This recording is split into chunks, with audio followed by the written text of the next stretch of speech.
നമസ്കാരം. ഒരു പുതിയ ഓണക്കാലം കൂടെ നമുക്ക് സംജാതമാകുകയാണ്.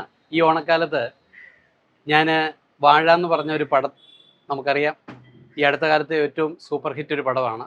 അതിലൊരു പോലീസ് ഉദ്യോഗസ്ഥൻ്റെ വേഷം ചെയ്ത് അത്യാവശ്യം പുതുതലമുറയോടൊപ്പം നിൽക്കാൻ സാധിച്ചൊരു വേഷം എനിക്ക് തന്ന ഒരു പടമാണ്. അതിനുശേഷമുള്ള ഒരു പടം ഈ ഓണക്കാലത്ത് റിലീസാവുകയാണ്. ഒരു ചെറിയ പടമാണ്, എന്നാലും അതിലെ നായികയുടെ അച്ഛൻ്റെ വേഷമാണ് ഞാൻ ചെയ്തിരിക്കുന്നത്. പടത്തിൻ്റെ പേര് ആലി എന്നാണ്. ആലി എന്ന പടത്തിൻ്റെ ആ നായിക ചെയ്ത വേഷത്തിൻ്റെ അച്ഛൻ.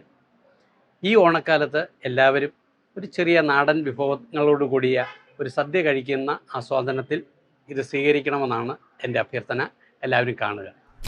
ഈ ആലി എന്ന് പറഞ്ഞ പടം പല ട്വിസ്റ്റുകളിലൂടെയാണ് പോകുന്നത്. ആ ട്വിസ്റ്റുകളാണ് ഈ പടത്തിൻ്റെ ഒരു പ്രത്യേകത. ഇപ്പോൾ എൻ്റെ ക്യാരക്ടർ വെച്ച് ഞാൻ ഈ പടത്തെ മുഴുവൻ വിലയിരുത്താൻ എനിക്ക് പറ്റില്ല. പക്ഷേ എൻ്റെ ക്യാരക്ടർ വെച്ചാണെങ്കിലും എനിക്ക് ചിന്തിക്കാവുന്ന ചില കാര്യങ്ങളുണ്ട്. അതിൽ ഒത്തിരി ഗിമ്മിക്സുകൾ ഉണ്ട്. അത് വളരെ ഭംഗിയായിട്ടാണ് ഇതിൻ്റെ ഡയറക്ടർ കൃഷ്ണ പ്രിയദർശൻ ചെയ്തിരിക്കുന്നത്.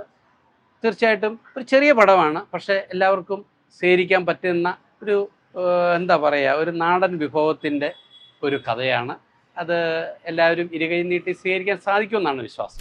അല്ല, അതാണ് വലിയ പടങ്ങൾ നമ്മൾ പ്രതീക്ഷിക്കുന്നതിനപ്പുറമായ വലിയ പടങ്ങളാണ് ഈ ഓണക്കാലത്ത് വരുന്നത്. അപ്പോൾ ആ ഓണക്കാലത്ത് വരുന്ന ഒരു ചെറിയ പടം എന്ന് തോന്നുന്നത് ഇതാണ്. അപ്പോൾ സധൈര്യം ഞങ്ങൾ അങ്ങനെ ഒരു പടം കൊണ്ട് തരുന്നത് അതിനകത്ത് എന്തെങ്കിലും ഒരു വിഭവം കാണും എന്നുള്ളതാണല്ലോ. അപ്പോൾ ആ വിഭവമാണ് ഇതിൻ്റെ ഒരു സർപ്രൈസ്.